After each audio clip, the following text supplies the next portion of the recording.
नमस्कार। प्रादेशिक समाचार के साथ मैं प्रियंका कुमारी। पहले मुख्य समाचार। राज्य में कोरोना संक्रमितों की संख्या में हो रही है तेजी से वृद्धि। अब तक 3051 लोग हुए संक्रमित। प्रदेश में एक मंत्री और एक विधायक समेत कई पुलिसकर्मी और मीडियाकर्मी कोरोना संक्रमण की चपेट में। कोरोना संक्रमण के खतरे को देखते हुए मुख्यमंत्री हेमंत सोरेन ने खुद को अपनी टीम के साथ किया होम क्वारंटाइन। और शिक्षा मंत्री जगन्नाथ महतो जैक बोर्ड की 10वीं की परीक्षा का परिणाम अब से थोड़ी देर में करेंगे जारी। अब समाचार विस्तार से। राज्य में कोरोना संक्रमितों में तेजी से बढ़ोतरी हो रही है। राज्य भर में आज दोपहर तक कोरोना संक्रमण के 8 नए मामले सामने आए हैं। हजारीबाग में 6 और धनबाद में 2 मरीजों की पुष्टि हुई है। वहीं कल कोविड-19 के 173 नए मरीज मिले। यह अब तक का सर्वाधिक कोरोना मरीज मिलने का आंकड़ा है। पिछले 24 घंटे में 36 लोग स्वस्थ भी हुए हैं। स्वस्थ होने वाले लोगों की कुल संख्या 2104 हो गई है। वहीं कल 2 लोगों ने संक्रमण से दम तोड़ दिया। इस संक्रमण से राज्य में अब तक 22 लोग अपनी जान गंवा चुके हैं। इधर राज्य में मरीजों के स्वस्थ होने की दर घटकर 69% हो गई है। राज्य में कोरोना संक्रमित मरीजों के मिलने का सिलसिला जारी है। हालांकि राज्य सरकार की ओर से इसके प्रसार पर रोक लगाने के हर संभव प्रयास किए जा रहे हैं। कल राज्य सरकार के पेयजल और स्वच्छता मंत्री मिथिलेश कुमार ठाकुर और झारखंड मुक्ति मोर्चा पार्टी के टुंडी विधायक मथुरा प्रसाद महतो के कोविड-19 से संक्रमित होने की रिपोर्ट पॉजिटिव आई है। वहीं धनबाद जिले के लगभग 20 पत्रकार भी संक्रमित हुए हैं। मुख्यमंत्री हेमंत सोरेन 2 दिन पहले मंत्री मिथिलेश ठाकुर के आवास पर आयोजित गृह प्रवेश में सम्मिलित हुए थे। स्वास्थ्य विभाग द्वारा जारी निर्देशों के अनुसार मुख्यमंत्री अपनी पूरी टीम के साथ होम क्वारंटाइन हो चुके हैं। कोरोना मामलों की संख्या में हालिया तेजी के बाद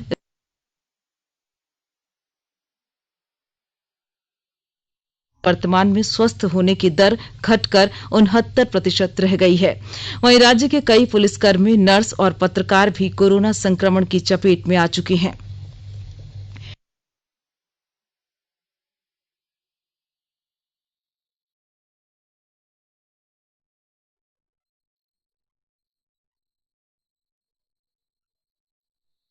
एवं परिवार कल्याण मंत्रालय ने बताया है कि पिछले 24 घंटों में देश में कोविड-19 के 22,752 नए मामले आने से संक्रमित लोगों की कुल संख्या 7,42,417 हो गई है और एक दिन में 482 मौतें हुई हैं। मरने वालों की संख्या बढ़कर 20,642 हो गई है। 2,64,944 लोगों का इलाज चल रहा है। कोविड महामारी की रोकथाम के लिए स्वदेशी टीका कोवैक्सीन भी वैश्विक दौड़ में शामिल है। भारतीय आयुर्विज्ञान अनुसंधान परिषद आईसीएमआर ने देश के 12 चिकित्सा संस्थानों को पत्र लिखकर मनुष्य पर टीके के परीक्षण का पहला चरण शुरू करने का आग्रह किया है। आईसीएमआर ने भारत बायोटेक इंटरनेशनल लिमिटेड के साथ मिलकर ये टीका तैयार किया है, जबकि जायडस कैडिला नाम की कंपनी जाइकोव डी नाम का टीका तैयार करने में लगी है। हजारीबाग मेडिकल कॉलेज अस्पताल में कोविड लैब बनकर तैयार है। आईसीएमआर की स्वीकृति मिलते ही इस लैब से कोरोना संक्रमण के मामलों की जांच शुरू हो जाएगी। मेडिकल कॉलेज के प्राचार्य डॉक्टर एसके सिंह ने बताया कि इस लैब के शुरू होने से गिरिडीह, कोडरमा, चतरा सहित आसपास के कई जिलों के लोगों को सुविधा मिलेगी।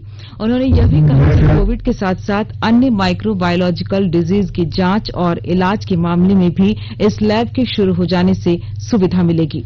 सेक्रेटरी साहब ने तो आएंगे और जैसा उनके निर्देशानुसार होगा उस हिसाब से उद्घाटन की प्रक्रिया की जाएगी। ये मई महीने में शुरुआत की गई।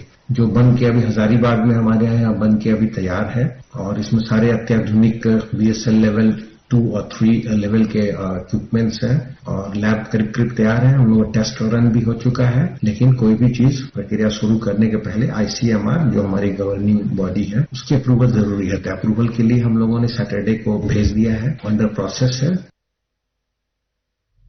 स्वास्थ्य और परिवार कल्याण मंत्रालय ने लोगों को सलाह दी है कि वे नोवल कोरोना वायरस से अपने को सुरक्षित रखने के लिए सभी बुनियादी एहतियाती उपायों का पालन करें और सामाजिक दूरी बनाए रखें। एक रिपोर्ट। सरकार ने कहा है कि आवश्यक वस्तुओं की पर्याप्त आपूर्ति जारी है और लोगों को चिंता करने की कोई जरूरत नहीं है। लोगों को सलाह दी जाती है कि वे आवश्यक वस्तुओं और चिकित्सा सामानों की खरीदारी करते समय धैर्य रखें और शांत रहें।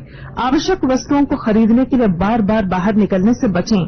साथ ही लोगों से हाथ मिलाने और गले लगने से भी बचना चाहिए। बाजार, मेडिकल स्टोर और अस्पतालों में लोग कम से कम 1 मीटर की दूरी बनाए रखें। घर पर गैर जरूरी सामाजिक समारोह से बचा जाना चाहिए और घर पर मेहमानों को नहीं बुलाना चाहिए। लोगों को अपनी आंख, नाक और मुंह छूने से बचना चाहिए और लगातार हाथ साफ करते रहना चाहिए।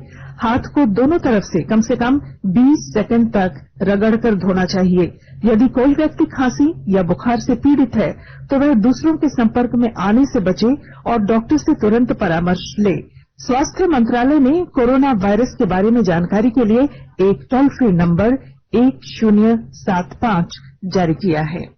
इधर राज्य सरकार की ओर से भी कई दिशा निर्देश जारी किए गए हैं। इस सिलसिले में सरकार ने हेल्पलाइन नंबर 181 जारी किया है।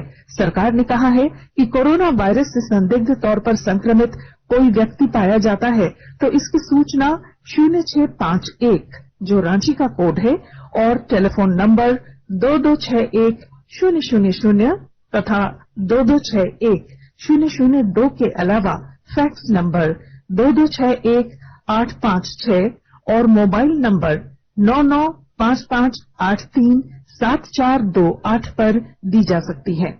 आकाशवाणी रांची भी आपसे अपील करता है कि कोविड-19 के संक्रमण से बचने और अन्य लोगों को सुरक्षित रखने के लिए कृपया घर पर ही रहें और सरकारी दिशा निर्देशों का पालन करें।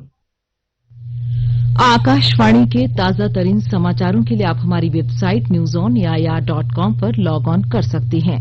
ताजा समाचार ट्विटर @AIR न्यूज अलर्ट्स और Facebook page all India radio news पर भी उपलब्ध है। आप प्रादेशिक समाचार एकांश के ट्विटर अकाउंट @AIR न्यूज_रांची और Facebook page AIR news Ranchi के अलावा YouTube channel regional news unit Ranchi पर भी हमारे बुलेटिन सुन सकते हैं। प्रादेशिक समाचार आप आकाशवाणी रांची से सुन रहे हैं।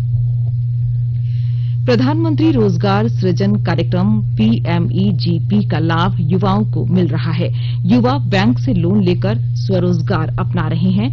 युवा अगरबत्ती बनाकर जमशेदपुर के टेलको, साकची, विष्णुपुर, बारीडीह, सोनारी सभी स्थानों पर बिक्री कर रहे हैं जहां इनके बनाए अगरबत्ती की अच्छी मांग है। युवाओं ने रोजगार सृजन कार्यक्रम की शुरुआत करने के लिए प्रधानमंत्री नरेंद्र मोदी का आभार जताया है। एक दिन में कितना आप बना लेते हैं? एक मतलब लगभग मैं 30 किलो का प्रोडक्शन कर रहा हूँ अभी। 30 किलो मतलब कितना पैकेट बन जाता है आपका? लगभग मैं पर डे 100 पैकेट बना लेता हूँ। 100 पैकेट ऊपर हो जाता है। फिर उसको किस तरह, कितना डिमांड है बाजार में? देखिए इसका डिमांड तो डे बाय डे बढ़ते जाता है। आदमी कस्टमर जो है नए नए तरीके के अगरबत्ती खोजते रहते हैं, नए नए सेंट खोजते रहते हैं। उसका डिमांड तो हमेशा रहेगा ही। रामगढ़ जिला प्रशासन ने मुख्यमंत्री हेमंत सोरेन के निर्देश पर जिले की एथलीट गीता कुमारी को टाटा स्टील के सौजन्य से 50,000 रुपए की आर्थिक मदद दिया। आर्थिक स्थिति खराब होने के कारण एथलीट गीता कुमारी अपने माता पिता के साथ सब्जी बेच रही है।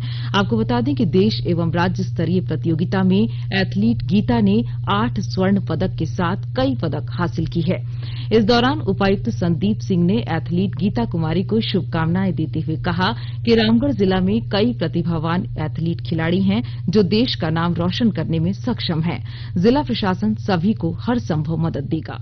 एक घाटों की रहने वाली रामगढ़ की लड़की है जो कि स्पोर्ट्स में बहुत एक्टिवली पार्टिसिपेट कर रही है, कई मेडल वगैरह जीते हैं। और माननीय मुख्यमंत्री महोदय के ट्विटर हैंडल के माध्यम से जानकारी प्राप्त हुई थी कि उनको आर्थिक कठिनाई की वजह से अपना स्पोर्ट्स परसू करने और बाकी पढ़ाई वगैरह में दिक्कत हो रही है। तो आज टाटा के साथ समन्वय करके CSR मद से उनको 50,000 रुपए की राशि जिला प्रशासन के सहयोग से उपलब्ध कराई गई है। स्पोर्ट्स ट्रेनिंग सेंटर घाटों में जो टाटा के द्वारा संचालित है उस पर उनका नामांकन पहले से चल रहा है, उसमें खेल प्रशिक्षण की सुविधा सुनिश्चित कराई गई है और 3,000 रुपए प्रति माह का स्टाइपेंड ताकि अपने वो पढ़ाई के और बाकी जो खेल के खर्चे हैं उसको पूरा कर सकें।